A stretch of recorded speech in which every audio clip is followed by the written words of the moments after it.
Well, hello everybody. Welcome to Aquarius Rising Africa, and it's wonderful Wednesday, Jessie Hello. Day. Only a Yes. single dose today, so you're going to have to make the most of it. Welcome, Jess. How are you? Hello, Morné. Good. Very Ah, good. Awesome. good. Wonderful. So we've had an interesting little week here, and what we're going to be looking at today is the coronation of, I can't even call him King. I'm just going to call him Charles because I don't even think that's the real Charles.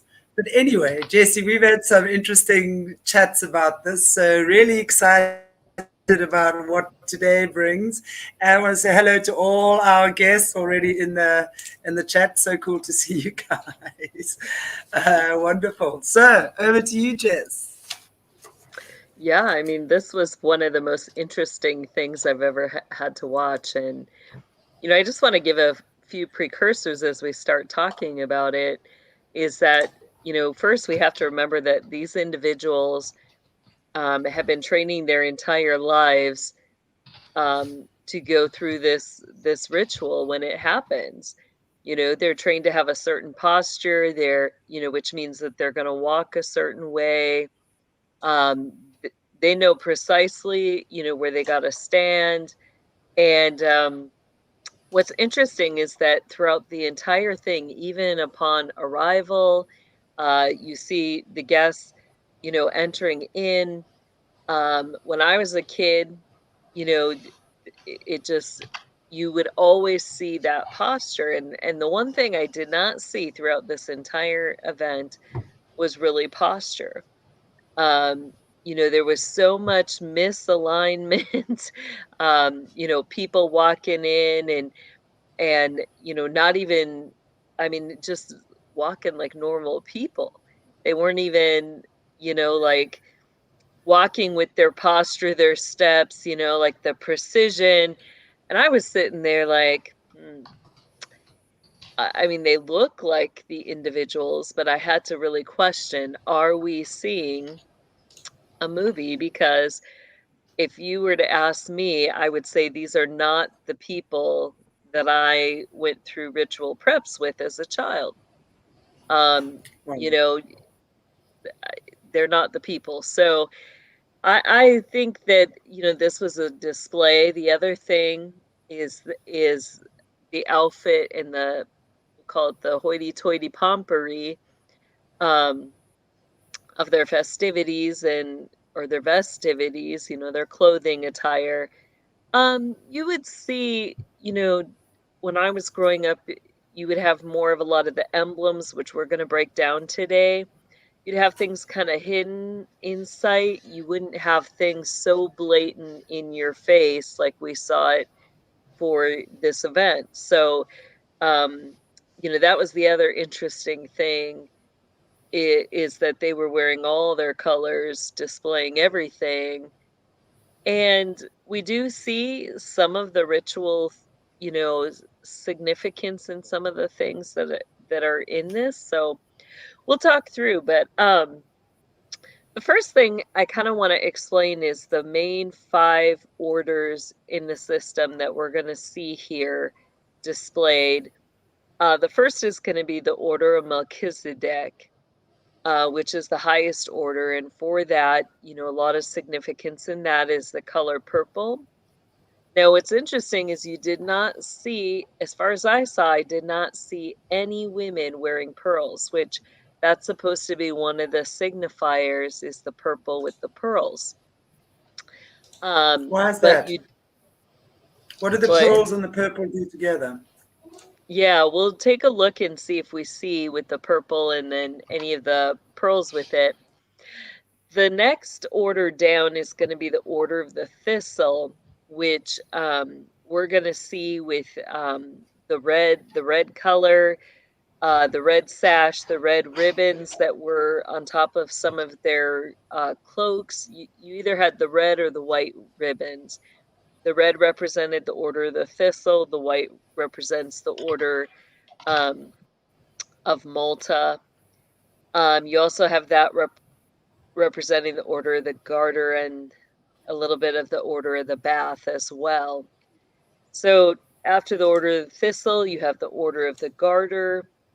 Then we have the order of the bath and the order of Malta. So those are the major orders in the system that we're seeing displayed there. All of them are orders of chivalry, meaning that, you know, they're going to be connected to, we'll just say, those who are kind of commanding the behind the scenes military. The first one, if you want to pull up that picture of Camilla's descent into onto the throne, this is where we first see, so we see a lot of symbology for the order of the bath here. And their emblem usually, you know, kind of looks like a diamond. I know you're talking about Camilla, the other one, sorry. Yep, Camilla. And so, you know, their emblem looks like a diamond there. Go back, yeah, not quite like that, but that's kind of the order of the Malta. It's a little different, like it would just have the 4 points on it. But with Camilla, we see, like if you go back to that first one, there's a lot of imagery for the order of the bath with her, where when she walks down to this position, you know, she has the squires carrying her robe, and then you see behind her the 2 women dressed in white, which, you know, they end up explaining are her sisters. Well, with the order of the bath, their motto is Trio Juncta in Uno, which means, you know, 3 in 1. And even the, you know, the presenter who is kind of dictating, you know, her coming down the aisle, they're like, oh, well, oh, and there's 2 women dressed exactly like her. And they're like, this isn't normal. You normally don't see this, and we don't quite know why they're there, but oh, I guess they're her sisters, right? Well, it wasn't by accident that they were there. You know, that's part of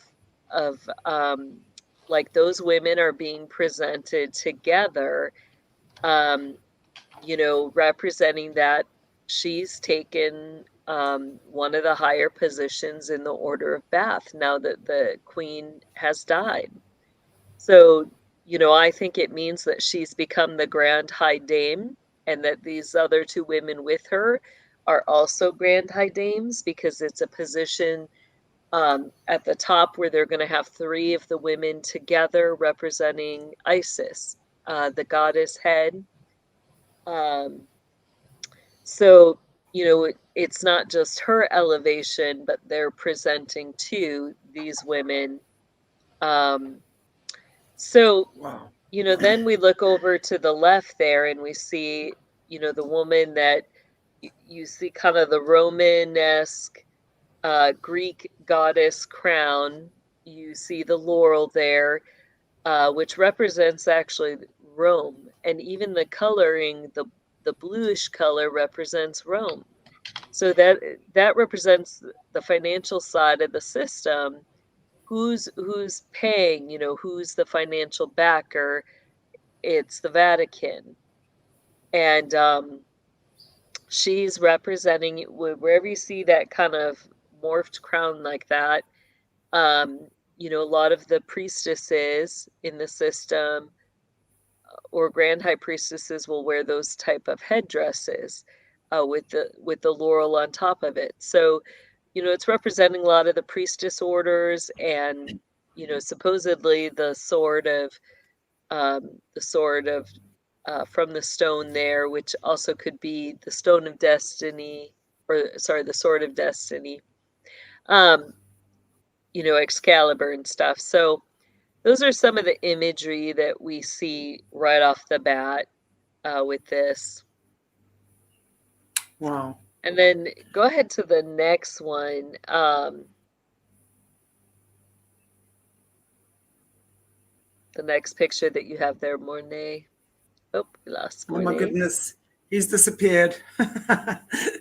Okay. So He'll be the other back. things that we're kind of looking for, we're looking for the colors in the robes. We're looking for the symbology on the robes. You know, we're looking at the gold chains that they're wearing.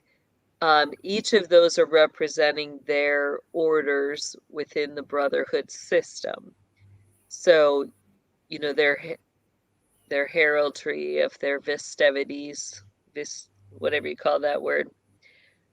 I'm just interested as well because one of the viewers has actually mentioned that was on my mind as well.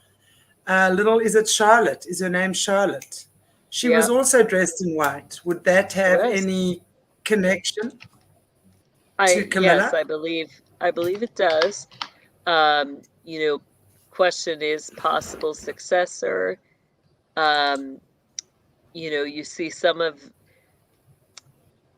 I'll just say some of the interesting things is, you know, a lot of the women, even underneath their robes, like Kate, were wearing white. So, you know, I think that as you watch that, you know, we're seeing a lot of them displaying who's in positions and power and authority within that household or that area. So, yeah, this is a great one. Is there any way to scroll up like on the guy on the right? Let's start with him. Yeah, so what we see there with the clothing, you know, first off on the right-hand side, we see the upside down buckle with the cross in the middle. That's for the Order of the Bath. And with that, what it is it's an upside down snake, even though, you know, it's made to look like a buckle. But if you turn that the other way, they often use that circular symbol of the snake where its tail is, or head's crossing over its tail.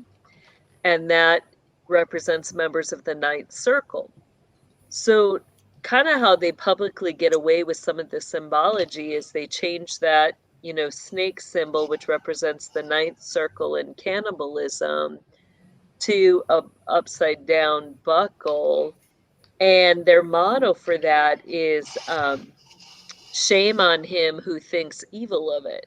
So really it's a curse to anybody who looks at that if you were to say, oh my gosh, that looks like the ninth circle snake just upside down, you know, they would be putting shame on you for anybody who thinks evil of what they're doing. We also see the cord, the blue and gold cord around the neck. That's, you know, with the black kind of black velvet robe. So that's, you know, Order of the Bath. That's their common colors. Now, you also see that he's got the white ribbons representing the Order of Malta. You know, and look at, you know, his gold chain. And actually, I'm just looking now. So see the woman, or the three women there too, that cross or symbol that they're wearing on their right side, that is the Order of the Bath symbol. But some of them have different crosses in them. So the bath usually has the, you know, the three crowns and stuff.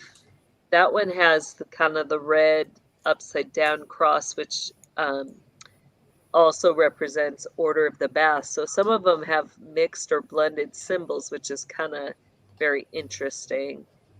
Then you see the white Maltese cross hanging down, representing the Knights of Malta. Yeah, so we see a lot of mixed symbology here. You know, again, as you go up the line there, we see William also with the Order of the Bath, the Order of Malta. The gold chain around their neck is Order of Thistle. And then you see the cords. You know, for him, he's got, notice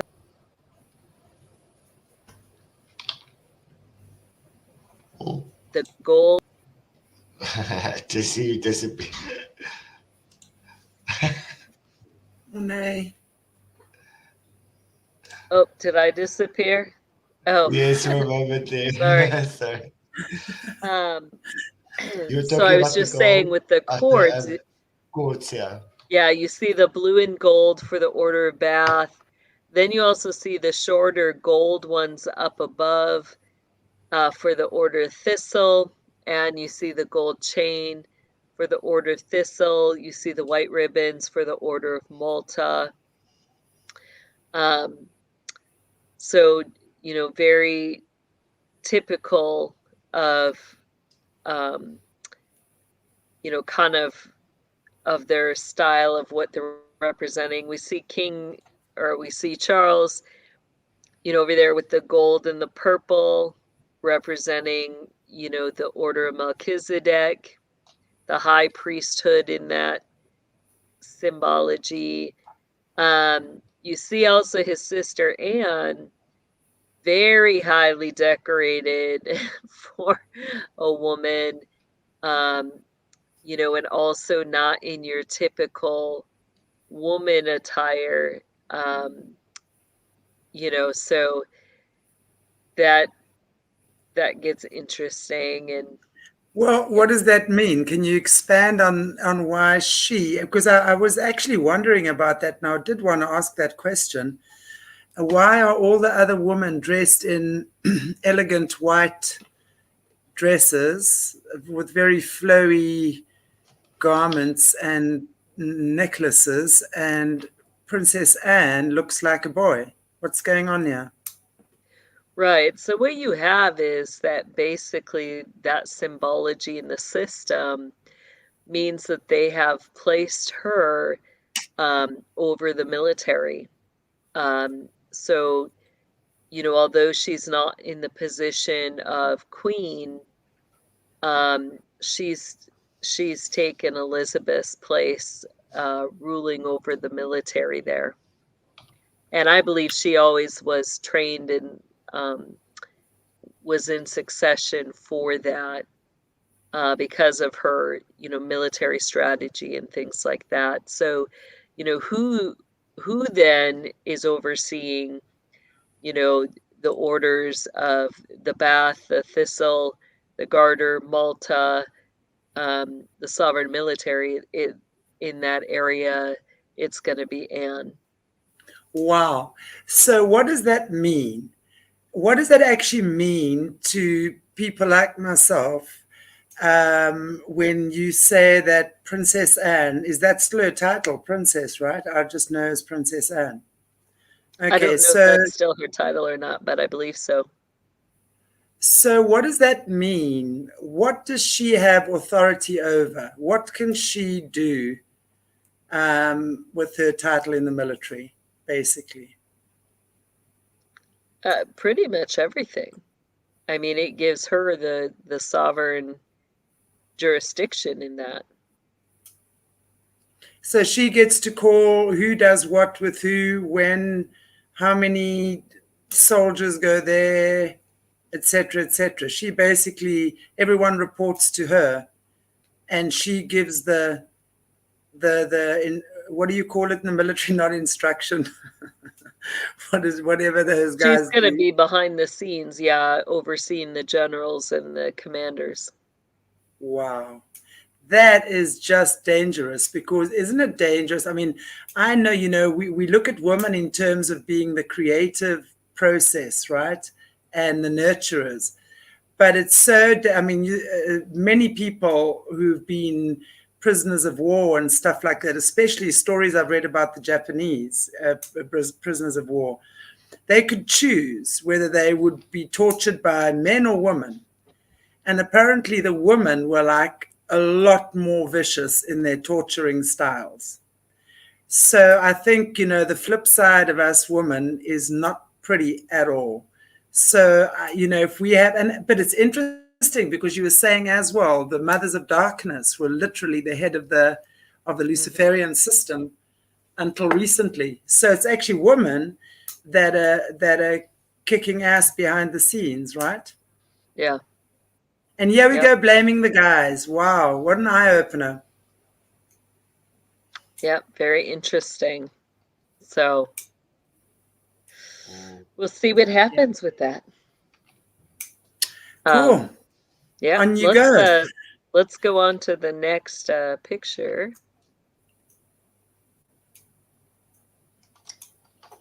This guy in the corner. That's Who is that? I don't know, it's scary. Look at him.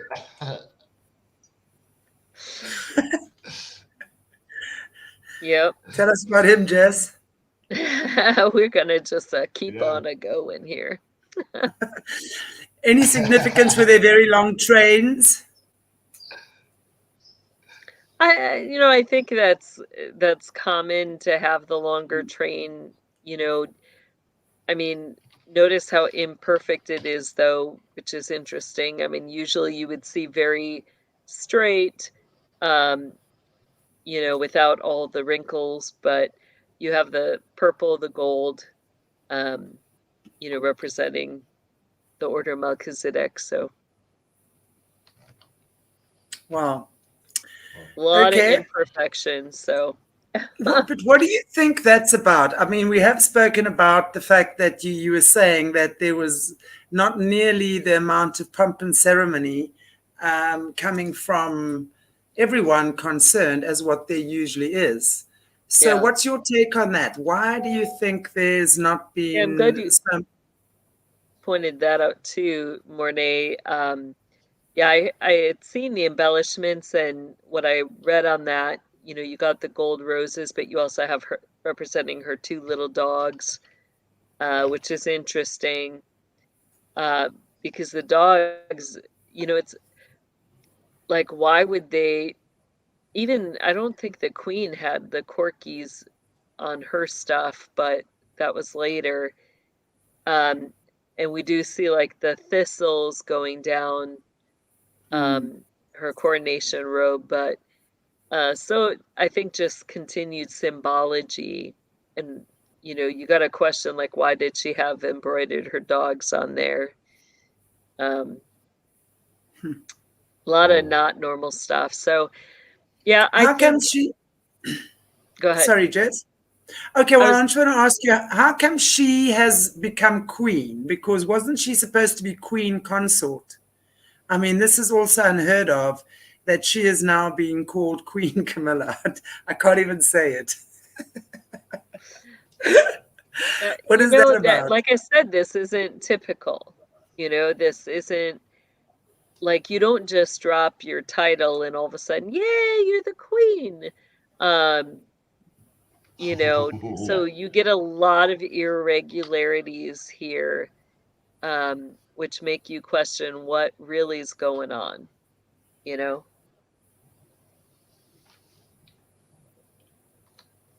Yeah. Okay, what's next? This is like a little video. Let me play this little video quickly.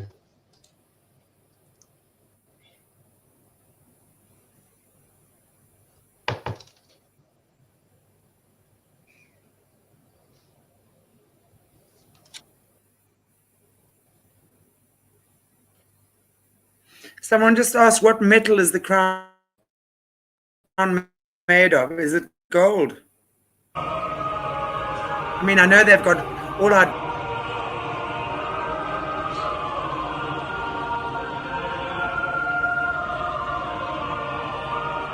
Did it play?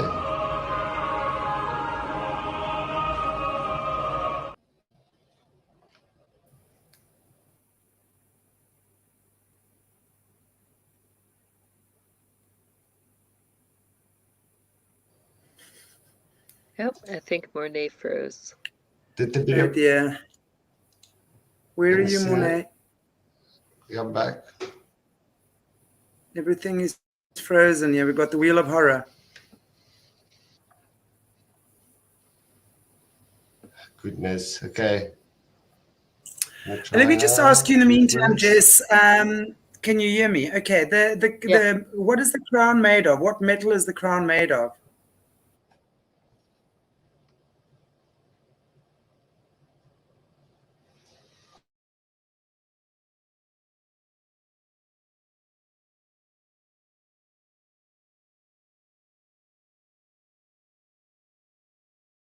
So a lot of different robe symbology, clothing symbology.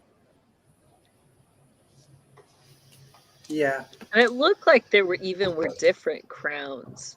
So that was what some of the stuff I saw looked silver, some looked gold. At one point, what they put on his head has a green stone first, and then it turns Emerald. to red. It is true, eh?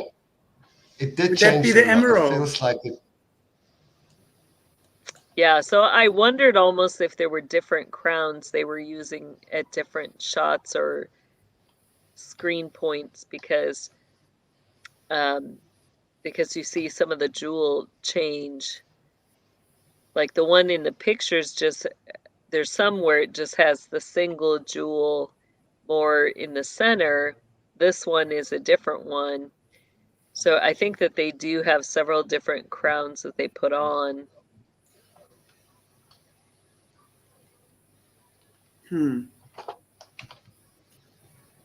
Yeah, look at that long list of sigils he's got hanging down that.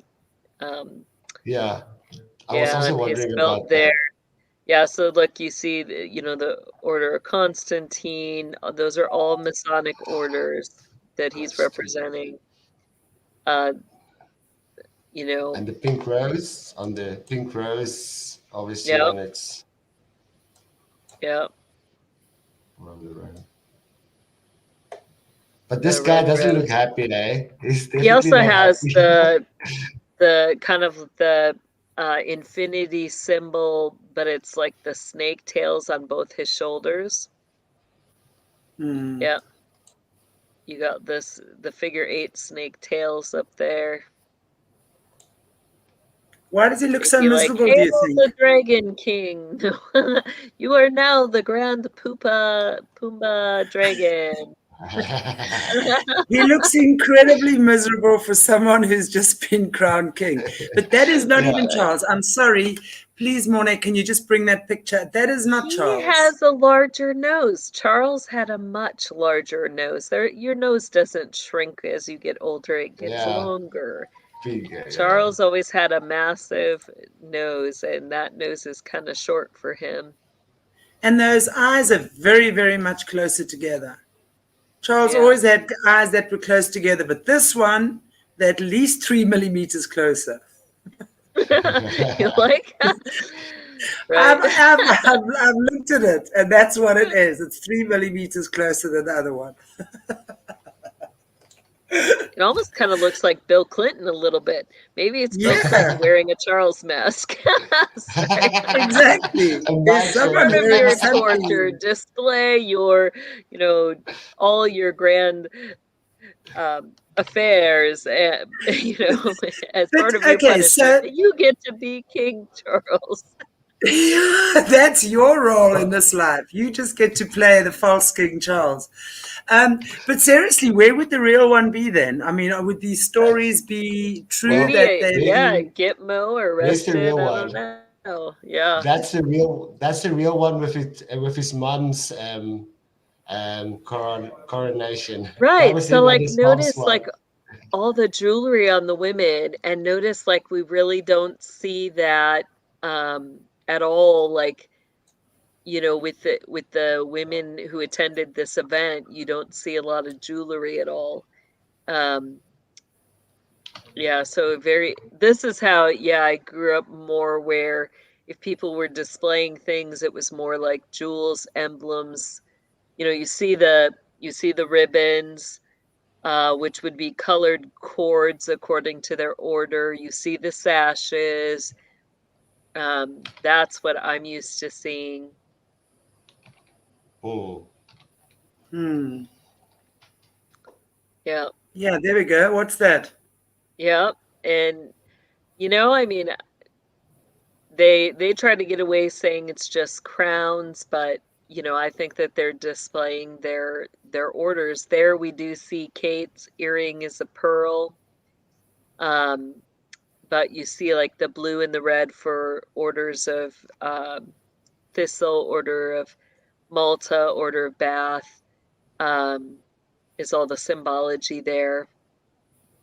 Often the crowns like that with the laurels represent, again, under the headship of the Vatican, but for the women, it also represents the priestesses. So the priestesses of Delphi, the priestesses of Melissa. So it'd be interesting to see, what are they raising poor little Charlotte up as? Wow. This is just, I think about that. So, Kate would obviously also have been raised in the system to really marry William at this stage. So there was no real romance. And, the students are gallivanting and they met and fell in love. I'm sure there must be some of that, right? But it would have all been orchestrated again, right? Right. Yeah. And you see, again, the white,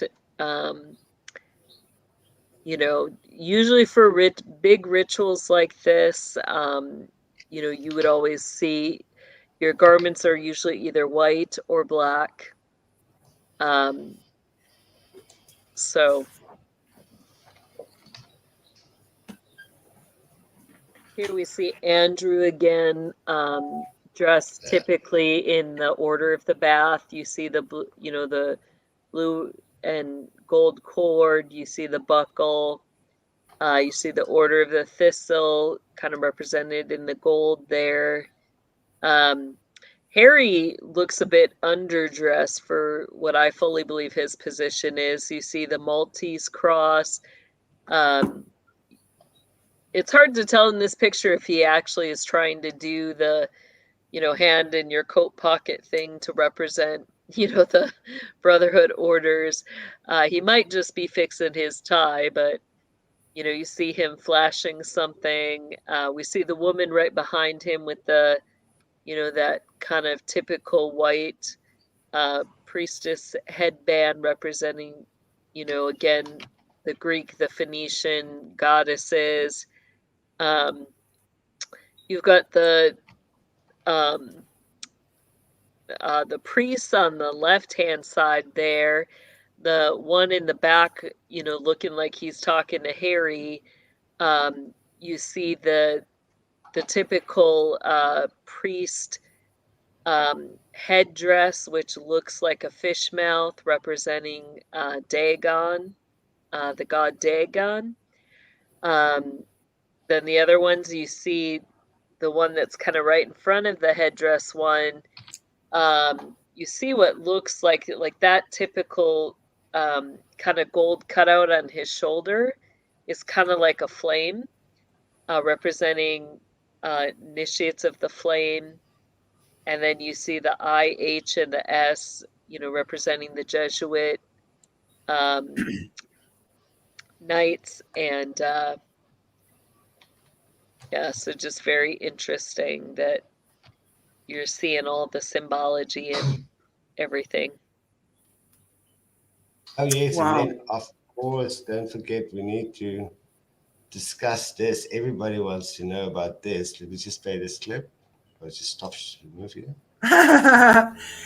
This, are you going to play?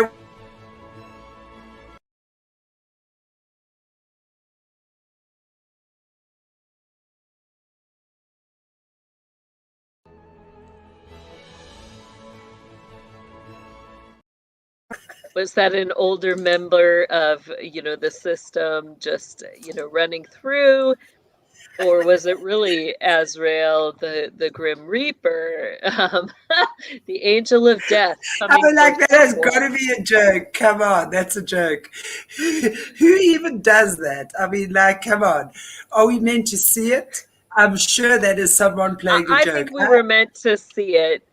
Number one, if it really was, high level, somebody in the system, they wouldn't be walking, even though it's a fast walk.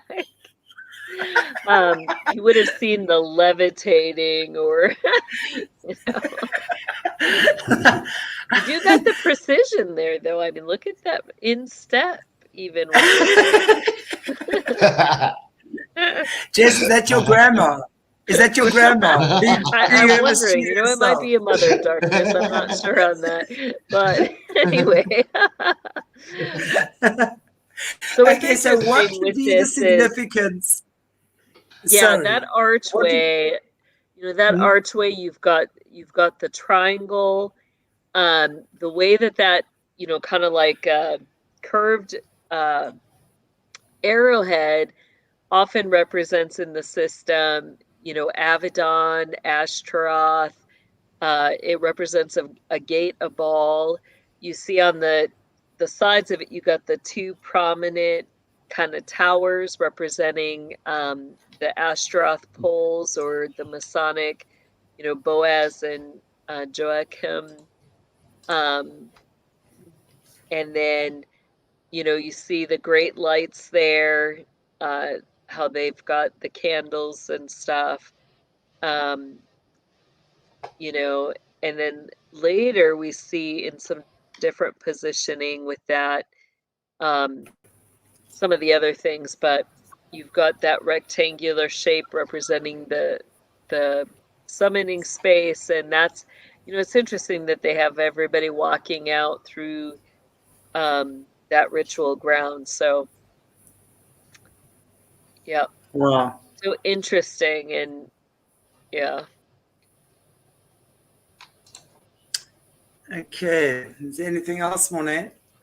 Well, there was this crowd outside that just a clip of the crowd. I love it.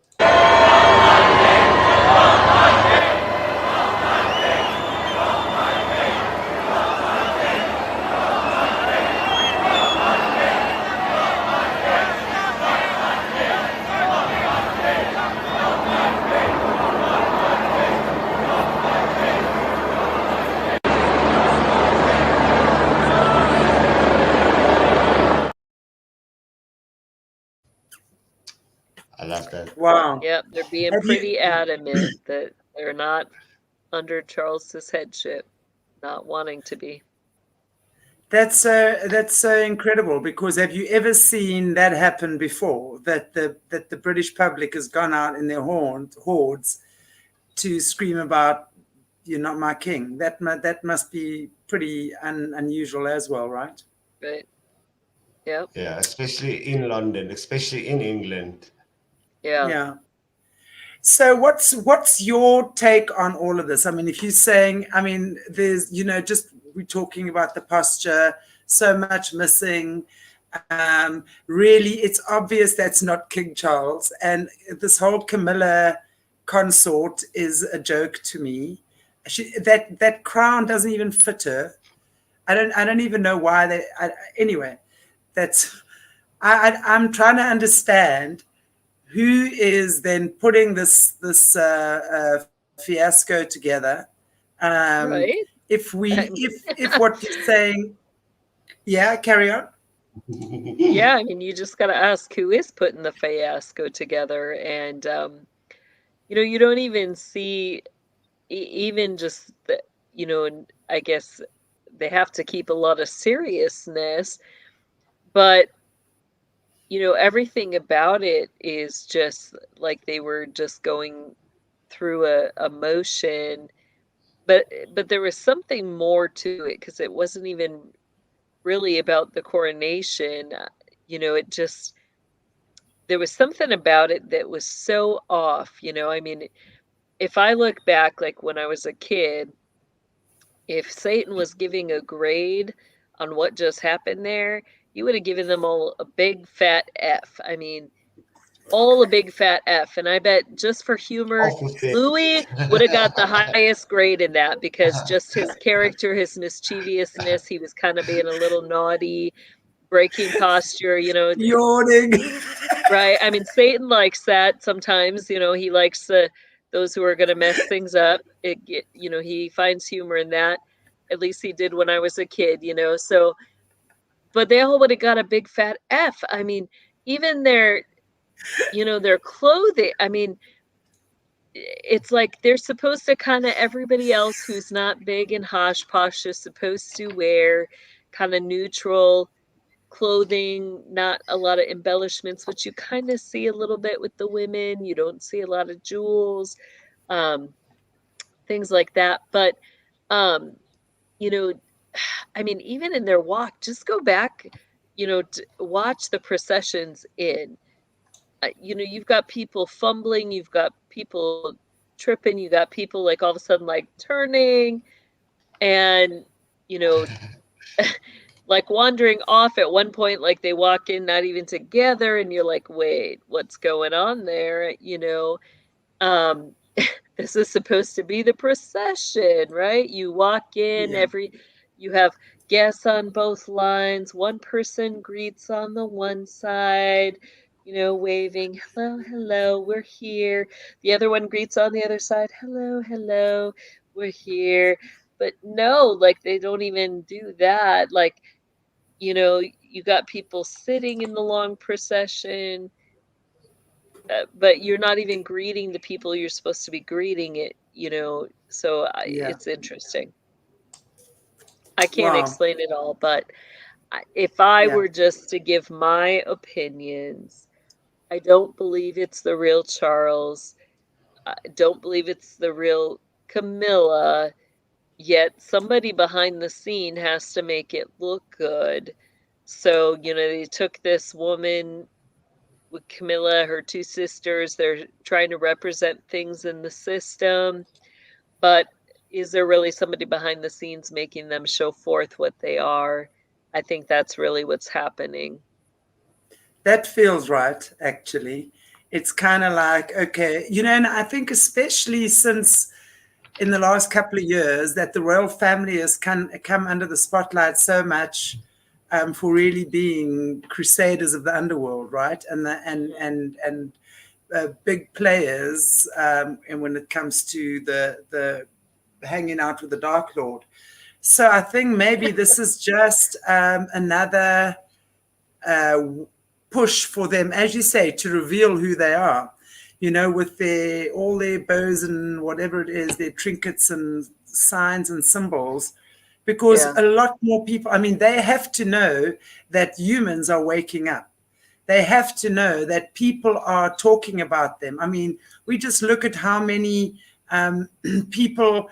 What's that one survivor, Jeanette Archer, standing in front of Windsor Castle a few months ago, like a Right. year ago, I think, you know, exposing this. So at the very least, there's a lot more people aware, although I'm still amazed at how many royalists there are. Because if I was a royalist, I would have been digging deep into this a long time ago. So it makes sense to me that they're being exposed and they're kind of being forced to expose themselves. So, you know, Right. more like so we do a decode, like, for example, with you on this. I mean, there's thousands of viewers and there's thousands of shares, right? So just that in itself is going to get people talking and questioning. So Yeah. and I think this is probably part of this breaking that whole cognitive dissonance that human beings have had for so long. Don't you think? I think because we can't do it Yeah. all in one shot. I mean, let's just look at the jab. How many people are dying and how many people have not made the connection? I'm like, come on, you know, I'm astounded. So it's like that, and it's like now connecting a dot here, connecting a dot there, connecting a Right. dot there. So it's like we've been given baby dots to connect. That's what I'm Yeah. feeling. And then Well, it'll the slowly other, but surely start coming.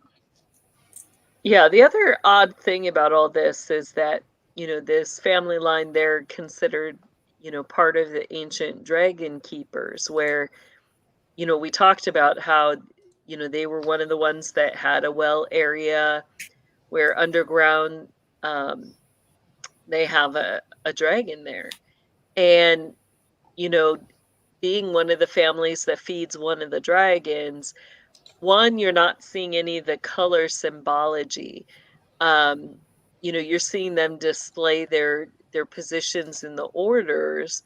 Um, but who's in charge of feeding the dragon now? A lot of times we would see the queen wearing the green dresses. Um, that would represent, you know, those dragon family, um, you know, positions in there. So what's interesting is you really don't see any females wearing the green. So that's something to watch for coming up. You know, who shows up at the rituals or the big events wearing green. But, you know, in my mind, I kind of sit there making all these little jokes, like, you know, they're like, oh, you know, let's put Charles as king, and he can feed the dragon, you know, but Camilla can't do it herself. They're gonna need 3 of those women, you know, to do it. But anyway, with puppies embroidered onto their dresses. But interesting. Okay, what does the dragon eat? Yeah, we'll leave that there. Yeah. There is somebody that was performing from South Africa or Africa, Uganda maybe, and she was she's a well-known performer, and she was wearing a green dress. And if I'm not mistaken, Katy Perry was also there in a green dress. Oh, she was in a purple dress, but I think on a performance she was in green again. So the performers wore green, a lot of green, and a lot of performers. Well, and what's interesting, it's not by accident that Perry's there. You know, some of the history behind that is that she has purchased one of the old, I guess we'll call it a nunnery. You know, she's one of the highest levels of Sisters of Lights now in the system. And really that purchase of the nunnery, you know, was taking a position into that Sister of Light. You know, so she's there representing that. You know, I don't think a performer, I don't think that is gonna, you know, that's a little different. They usually will have somebody who's there within the household or the family who's gonna be in that position. Someone has just said Princess Anne, Lisa D. Princess Anne was wearing green under her robe. I didn't see Princess Anne in a robe. She was wearing boys' clothes. Yeah, I didn't see her in a robe either. It's possible, but usually they're headed there. You know, they're not going to put their head in the military usually, but I'd have to see it to see if it's plausible. Yeah, plausible. I've just had a few questions pop up, and I'm trying to keep up with them. What does a single glove mean?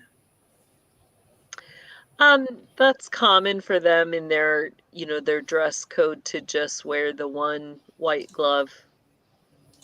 So you'll often see the men like that. Usually they'll have one of their hands ungloved in their shirt or in their coat pockets. But it represents the knights of chivalry, where you know. Okay. Someone asked, is Kate's mom Betty DeVos? I don't know how you pronounce that. DeVos. We say DeVos here in Afrikaans. Afrikaans Davis. Not. I don't know on that. Yeah, I'm not. Okay. Big on knowing all that information. Okay. I was just picking up on a few questions there. I want to just see if there's anything else that's come. Michael Jackson. I don't know what that is. I didn't even see Jessie. No, the white glove doesn't have anything to do with Michael Jackson. And his was different than, you know, he wasn't representing the Knights of Chivalry, which is basically chivalry. Like in the Brotherhood order, whatever order it is, they always will pick 3, like I just call them humanitaries, but like 3 qualities that they represent. So it could be friendship, brotherhood, kindness, love, charity. So chivalry is one of those.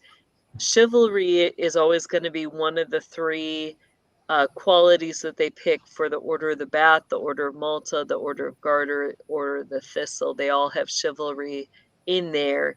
So that white glove represents that quality of chivalry.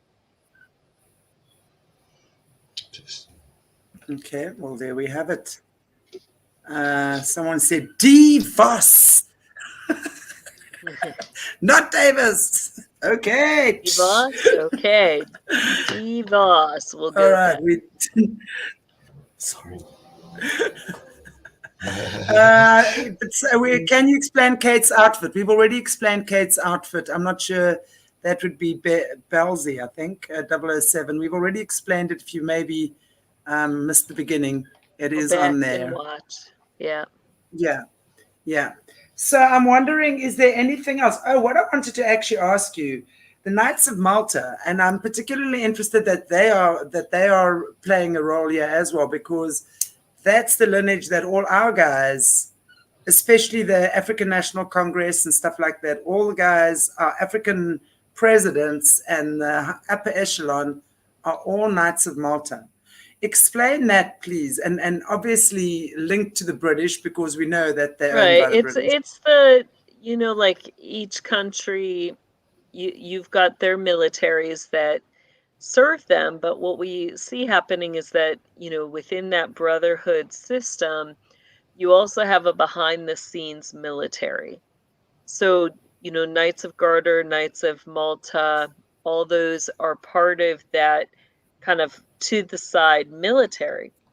Now, what the most interesting, and this is kind of interesting breaking news, is, that we must bring out the fact that, this past year, a little bit, it was like right after who was supposedly Queen Elizabeth died, the Knights of Malta were dismantled, meaning they're demolished. You don't have them in service.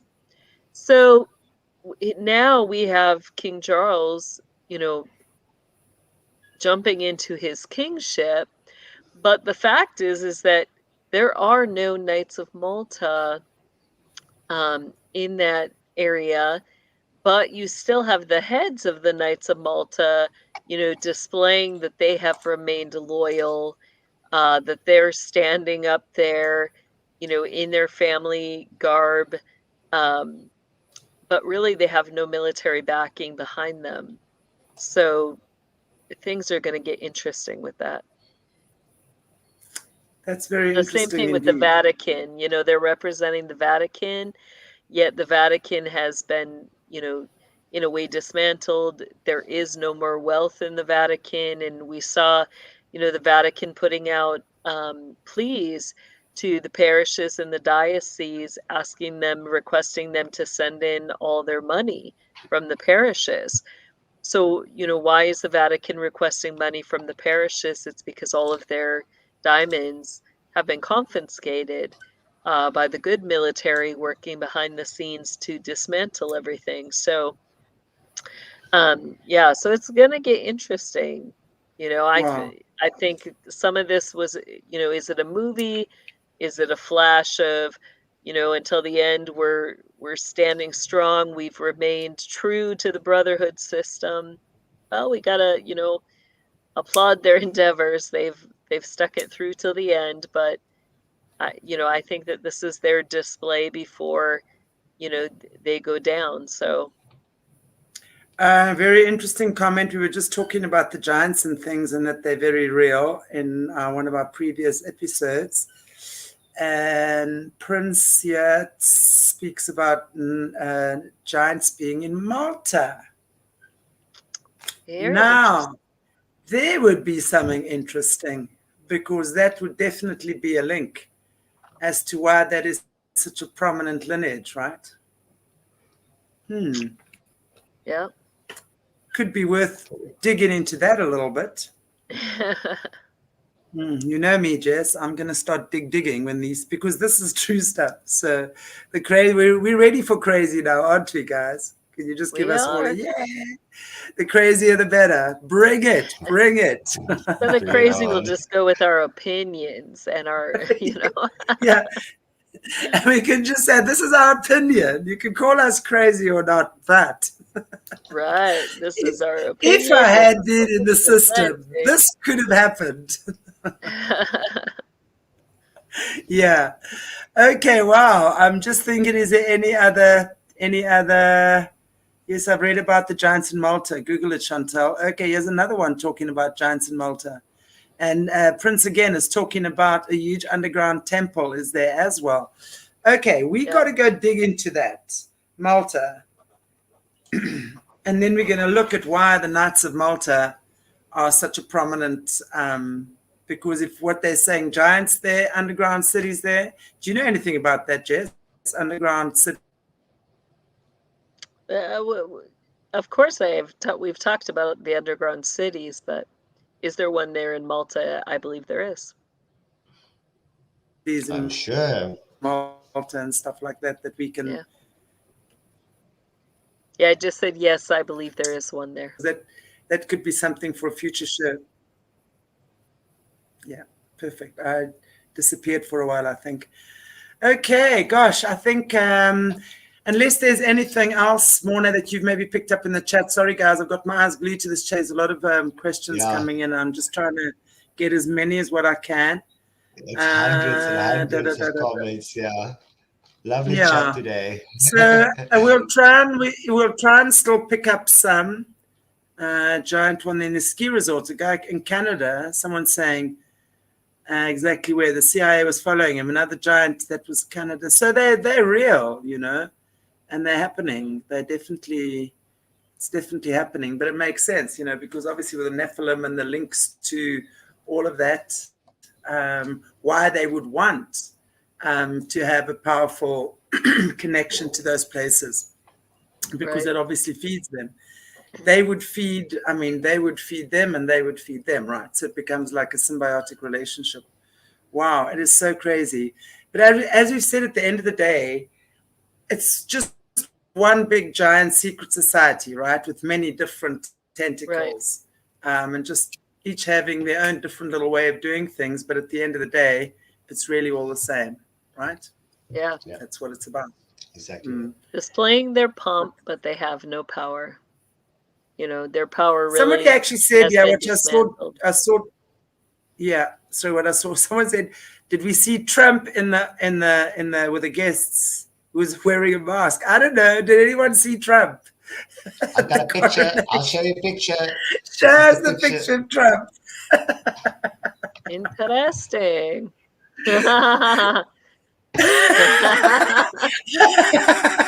I'm not quite sure that's Trump, but I mean, added for entertainment. Which, you know, that's interesting. Wow, look at this. What is this? You said this. What does this even mean? Is it that geometry? What do they call it? Yes. Geometry or whatever. Geometry, yes. It's plausible, huh? That'd be interesting. Wow. Okay, anyone who knows anything about this? Trumping Sir Carl Jenkins. 172. Okay, actually. I have no idea what that is, but anyway. Okay, guys, I'd be all for that. Yeah, maybe that's why we don't see any of the women or any of the, you know, fine jewels or anything this time, is because they've had to sell them all. They have no power, you know. Yeah, exactly. I mean, it used to be you'd watch these shows, and as the people would be coming in, they'd be like, "Oh, there's Princess so and so, and she's wearing her, you know, lovely necklace, which is made all of, you know, whatever, and, you know, 32 karat gold," and, you know, they'd be describing all these details, but literally there's like no jewelry hardly at all, like nothing. And maybe that's a display of, you know, again, they have no power, no wealth.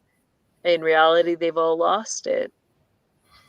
That's plausible. And yet that's, I mean, when you say in the beginning, again, there's the girl standing with her Roman, whatever it is, as you say, symbolizing that the Vatican is kind of their financial backer. Yeah. We still want you. Look, we are still, you know, doing our due diligence. Well, there you have it, guys and girls. There you have it, guys and girls. So that's our take for today on the coronation. Very interesting. Sorry if we missed some of your questions. I really did want to try and get all of them in here, or as many as what I possibly could, just to sort of see what you guys had as well, because I know the viewers, you guys often have so much more than what I know. I get a lot of stuff, but I don't obviously have time to research each and everything. So it's always very interesting to see what you guys are coming back with as well. So thank you everybody. Thank you for joining us. Jessie, thank you so much for joining us. Thank you. And our amazing viewers. It's always a pleasure to have you guys here. So unless there's anything else that you have, would you maybe close us in prayer? But before that, I have to say, Stacey Platt, thank you so much. She gave us what do you call that thing? A ticket. What is it when they give you money on? Sticker. Right. Stacey Platt, thank you so much. Much appreciated. Really appreciate you guys. Okay, cool, Jess, over to you. All right. Well, Heavenly Father, we thank you that in all things you are in control, that from the beginning to the end you have ordered our days, and that includes the days for each of the royals, Lord. We just ask that you would continue to give us wisdom, knowledge, and insight into what we see happening in our day and age. We thank you that you are the one who gives power and authority to those who are ruling and reigning, and you are the one who removes it and takes it away when they are not good stewards of that power and authority. We ask that in our lives that you would help us to be good and faithful stewards of everything that you've given us, that we would always lead with kindness and mercy and gentleness and love, Lord, that we would rule and reign in righteousness and with authority that is based in righteousness. And we ask that in all things that we may be an example of your loving kindness that knows no bounds to the children of this age and this generation. We ask this in Jesus' powerful name. Amen. Amen. Thank you so much, Jess, for another fantabulous decode. Yeah. We'll be back next week. Double dose day. No, not next week. Not next week. Next week. No, not next week. The following week. Yeah. I'll be gallivanting. Okay. Lots of shenanigans. Shanta, you'll have to work on that portal access and join me. I don't want to be seeing any more pictures of you and Madison Marquette, please. None of that nonsense. Yeah, I know. Or was it you and Timothy Charles? You and Timothy and Madison. Behave. Oh yeah. No, that was the meme. Yeah, that was the not so nice meme. But I don't gallivant with those, particularly with those individuals. But we'll just say God bless them and keep them. Yes, indeed. God bless everyone. I'm very impressed. We haven't had any trolls for like 3 weeks now. Something's working. Interesting, huh? Interesting. Yeah, very interesting. Okay, guys, time to love and leave you. See you later. God bless you all. And we will catch up with you very soon. Take it easy. Enjoy the rest of your week. Lots of love. Bye. Bye. Bye.